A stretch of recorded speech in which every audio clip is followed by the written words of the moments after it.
Today we're gonna talk about how to install Cobblemon. So the first thing you have to do is download Mondrith app for Windows. Then you'll have to install it like this. When the installation is ready, you can open the app and then you have to log in with your Minecraft account.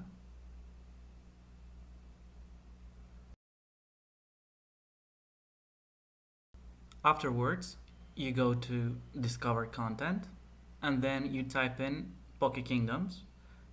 Then you'll have to click install. On the left side, on the menu, the mod pack appears. Before we click play, we need to assure that we allocated at least 4 GB of RAM so that we do not lag when we enter a server.